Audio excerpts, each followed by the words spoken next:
If you're new here, my name is Anna and I make New York City-based adventure videos spiked with love and positivity.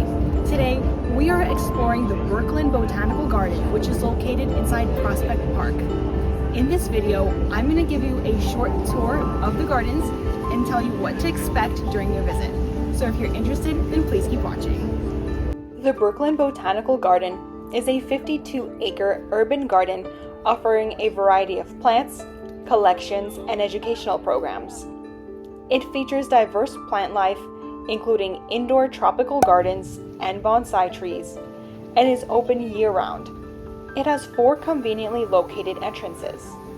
Located near Prospect Park, I recommend you take the subway to 7th Avenue or Grand Army Plaza Station and walk through Prospect Park before arriving at the gardens. The Brooklyn Botanical Garden boasts over 14,000 taxa of plants, including lilacs, cherry blossoms, magnolias, and Virginia bluebells. The Cherry Esplanade is a broad green lawn bordered by alleys of flowering cherry and red oak trees. Unfortunately, I was here in May when the trees were no longer in bloom.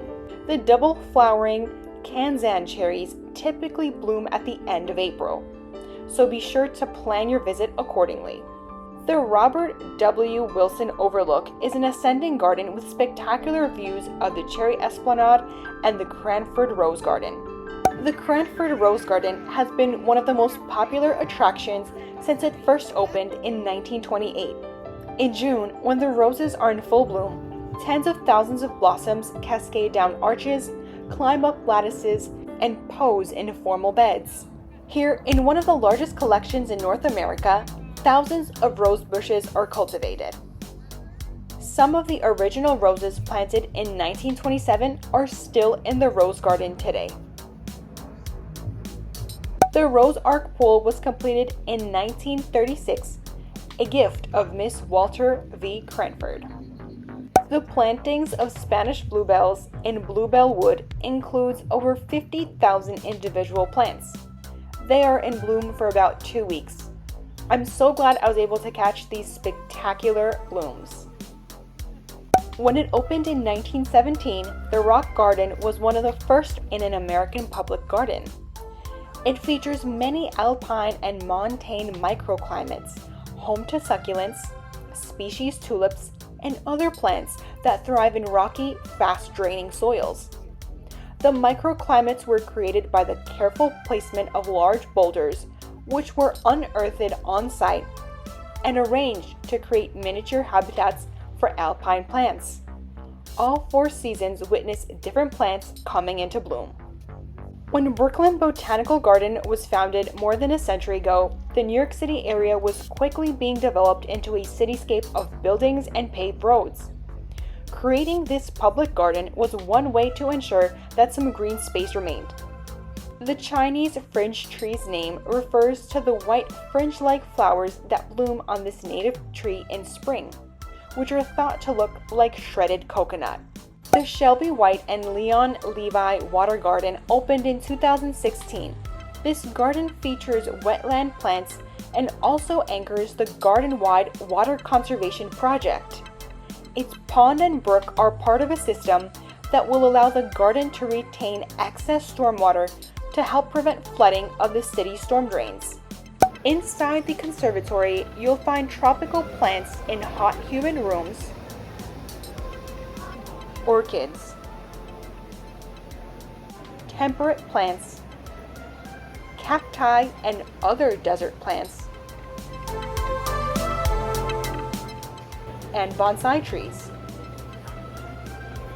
In 1925, the bonsai collection formed through a gift of 32 bonsai plants from local plantman Ernest F. Coe. Today, the garden has come to represent the very best in urban gardening and horticultural display.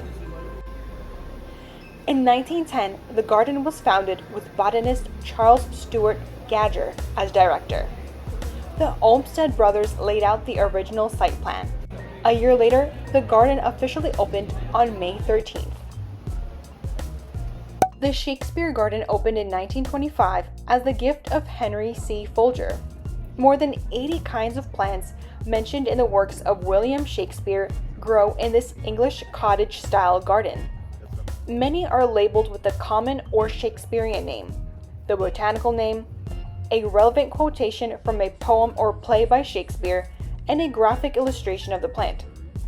As with the rock garden, all 4 seasons witness the diversity of blooms which display their vibrant colors. The Japanese hill and pond garden is my favorite part of the park. Completed in 1915, it was one of the first public Japanese gardens in the United States. This is one of the oldest and most visited Japanese-inspired gardens outside of Japan. It's a blend of the ancient hill and pond style and the more recent stroll garden style. The garden features artificial hills, contoured around a pond, waterfall, and an island, along with carefully placed rocks.